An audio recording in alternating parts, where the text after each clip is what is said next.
ലോകത്തെ മുഴുവൻ ഞെട്ടിച്ചുകൊണ്ടാണ് ജോർദാനിൽ സ്ഥിതി ചെയ്യുന്ന അമേരിക്കൻ സൈനിക താവളത്തിൽ അടുത്തിടെ ഡ്രോൺ ആക്രമണം നടന്നത്. 3 US സേനാംഗങ്ങൾ ഈ ആക്രമണത്തിൽ കൊല്ലപ്പെടുകയും ചെയ്തു. ഇതോടെ ടവർ 22 എന്ന US സേനാ താവളം വാർത്തകളിൽ നിറഞ്ഞു.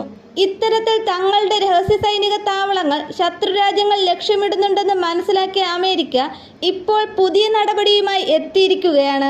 കടലിലെ ഓയിൽ റിഗുകളിൽ സൈനിക താവളം ഒരുക്കുന്നതിനുള്ള നടപടി അമേരിക്ക ആരംഭിച്ചു കഴിഞ്ഞതായാണ് വാർത്തകൾ. പസഫിക് മേഖലയിൽ പ്രത്യേകിച്ച് ചൈനയിൽ നിന്ന് വർദ്ധിച്ചു വരുന്ന മിസൈൽ ഭീഷണികൾക്ക് മറുപടിയായാണ് എണ്ണ റിഗുകളെ മൊബൈൽ മിസൈൽ പ്രതിരോധ താവളമാക്കി മാറ്റുന്നത്. അമേരിക്കയുടെ നിയന്ത്രണത്തിലുള്ള ഓയിൽ റിഗുകളുടെ വ്യാപ്തി വർദ്ധിപ്പിച്ച് അവയിൽ മിസൈലും ഹെലികോപ്റ്ററുകളും ഉൾപ്പെടെ വിന്യസിച്ച് നിരീക്ഷണം നടത്താനാണ് ഉദ്ദേശിക്കുന്നത്.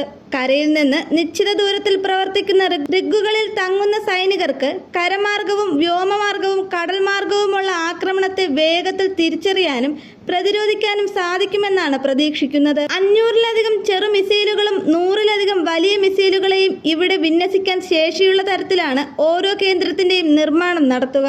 അമേരിക്കയുടെ ഈ നീക്കത്തിൽ ചൈന ഉൾപ്പെടെയുള്ള രാജ്യങ്ങൾ രംഗത്ത് വന്നിട്ടുണ്ട്. തങ്ങളുടെ മേഖലകൾക്ക് ഇത് സുരക്ഷാ ഭീഷണി ഉണ്ടാക്കുമെന്നും ഉടൻ ഇതിൽ നിന്നും പിന്മാറണമെന്നും ചൈനയും ഇറാനുമൊക്കെ ആവശ്യപ്പെട്ടിട്ടുണ്ട്.